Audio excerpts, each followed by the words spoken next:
Guys, so we are starting our study of Tennessee Williams' very famous play, A Streetcar Named Desire. And we're going to be reading the play in class, reading it aloud, because it is a play. You do need to hear the different voices. So every night, or maybe every other night, it just kind of depends on how quickly we read, I'm going to ask you to watch a video that goes with the scene that we're reading in class. So this is the video about scene one, which we're reading in class right now. And what I want to talk to you a little bit about in this video are some of the metaphors that Williams has established, as well as some of the important plot elements that have occurred. So we have to start by talking a little bit about the setting of our play. A Streetcar Named Desire is set in New Orleans. It is a cosmopolitan city, according to Williams, where people of all different races and all different backgrounds intermingle. That he makes sure right in the very beginning of the story to tell us that we're going to meet a variety of people here, people of all different backgrounds, people of all different races. And New Orleans is really an interesting melting pot at this point in America. We have seen that outside of the Kowalski's apartment, there's an intermingling of people, different races and different backgrounds, but it's also happening within the apartment. Stella is concerned about how Blanche is going to react to Stanley. He is of Polish descent. He's not wealthy. He's not like one of the gentlemen they grew up with. And so the class distinction here is established very early. Blanche and Stella are from the old South, the Southern Belle kind of South, and Stanley is this new, more urban kind of character. So there are some interesting class distinctions early on in the story. Now, this play is always staged with a flexible setting, which means that as an audience member, you can see both the inside of the Kowalski's apartment and the outside of the entire apartment house, as well as the street that runs in front of their apartment.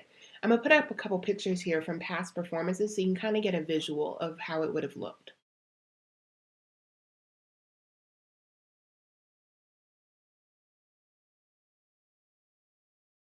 So not only is Williams commenting here on the different social classes, the different backgrounds in America, he also makes a very, very early statement about gender roles in scene one. The first time we see Stanley, he's coming home with a package of meat, and he literally throws it at Stella. And this is definitely a little bit of an innuendo, a little bit of a comment on sexuality, that Stanley is this very rough, almost barbaric kind of man. He literally brings home the bacon. And Stella is just overjoyed at the thought of catching the meat from Stanley, that she is really infatuated with him and she will catch just about anything he'll throw at her. It's kind of almost a crude sexual comment.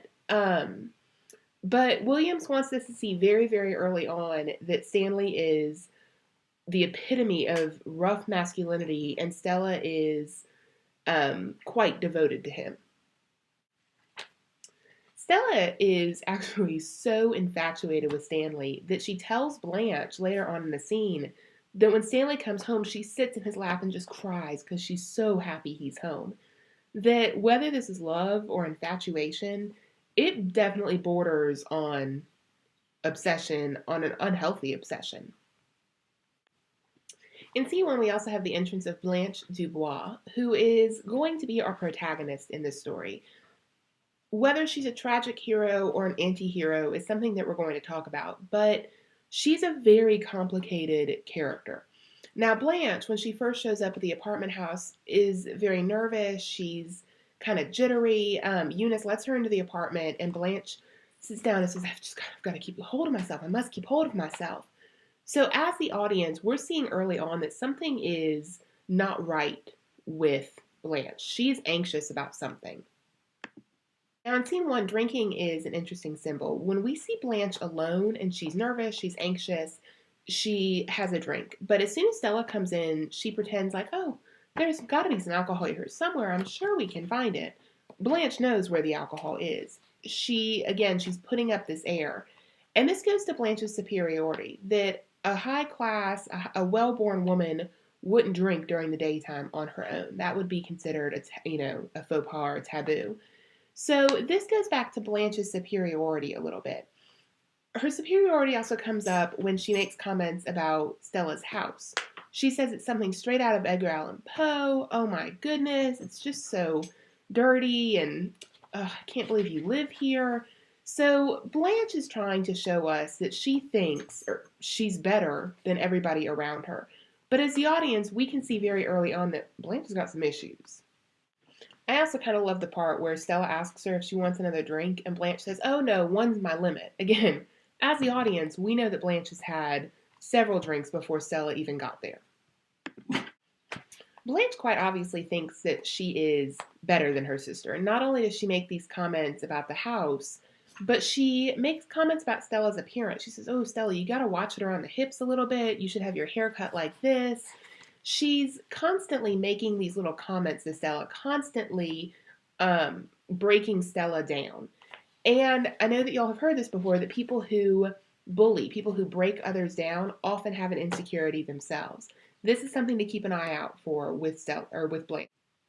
Now, Blanche does start to talk a little bit about the Dubois family home in Mississippi, and this may explain some of her nervousness earlier in the chapter. She has to tell her sister that she's lost the family home. The family plantation is called Belle Rive, which in French translates to beautiful dream. And here, Blanche has to admit that the beautiful dream, the family home, is gone. They had death after death at the family home. Cousin Jessie, Margaret, father, all of these people died. Blanche says she tried so hard to keep it all together, but no one was there to help her, and the house was lost on mortgage, basically in foreclosure. And so she's come to tell Stella this bad news. And she even tells her sister, "Don't reproach me. Don't yell at me. I don't need to hear this from you."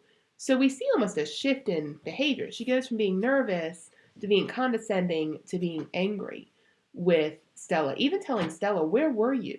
You didn't help me. You were in bed with your Pollock."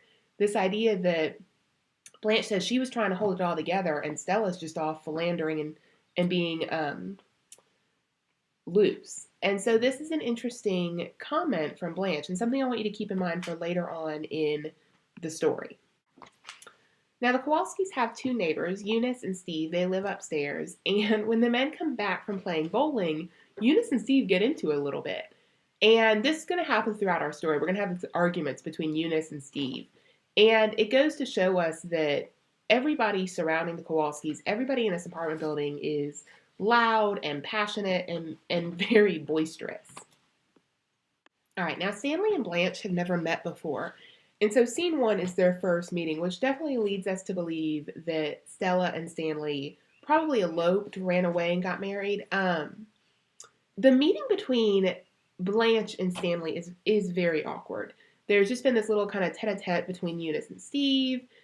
And they're sitting in this apartment, this two-bedroom apartment together. And Blanche says, "Oh, I'm staying here as well." And Stanley's like, "Really? You're staying here? Okay." He even says, "I didn't know you were coming in town." And so Stanley kind of has this defense. Stanley asks some very pointed questions of Blanche, too. "What are you doing here? Where are you from? I heard you were married once before." It's almost like he's needling her, trying to get a reaction out of her, and he does with that last question about, "I heard you were married once before." And Blanche, at the mention of her marriage, kind of draws back a little bit, and we hear this faint polka music appear. Now, Blanche and the audience members are the only ones who hear this polka music. And this music is going to come up throughout the play. Whenever Blanche is thinking back to her husband or she's thinking about her past, we're going to see this polka music. And it's going to be explained later on. But she's hearing the polka music in her head, and she says, "Oh, the boy, he died." So we get this idea that Blanche has been through some really difficult things, between losing her husband, who she said was a boy. So we get this idea that they were married quite young, and he was young when he died, to losing these family members, to losing the family home, to now having to live in a two-bedroom apartment with her sister and this kind of brutish man. Blanche's life is not what she expected it to be. especially when you think back to her earlier in the scene, acting so superior. Well, here she is at the end of the scene. We realize she has nothing. That actually Stella, who she was condescending before, has more than Blanche does. Now, Blanche does say something interesting about her job. She says that she hasn't been fired, but her superintendent suggested she take a leave of absence. So, Blanche is a teacher, and she's taking an extended leave of absence. This is something that should strike you as a bit odd. In the middle of the school year, why would a teacher walk away from her classroom? So Williams does mention a couple interesting names in this scene. He talks about Belle Reve, the beautiful dream plantation that Blanche has lost, this idea of losing the dream, losing something. But he also talks about the different streetcars that Blanche had to take to get to Stella. That she started on the streetcar Desire and then transferred to the streetcar Cemetery. And then that took her to Elysian Fields. That's the neighborhood, the area that they live in. And so this is an interesting progression, the idea that desire can take you to a graveyard, and Elysian fields are a reference to a Greek myth, kind of the purgatory, not quite the underworld, not quite purgatory. It's like a transition place. So this idea that desire can lead to bad things, can lead to trouble. And this is a theme that's going to come up in our story. This is going to be kind of an important element. I mean, it's the title of the play, Streetcar Named Desire. So this idea that desire can get us in trouble. And we're already seeing that Stanley and Stella have a good bit of desire between them. So desire is going to be a key theme.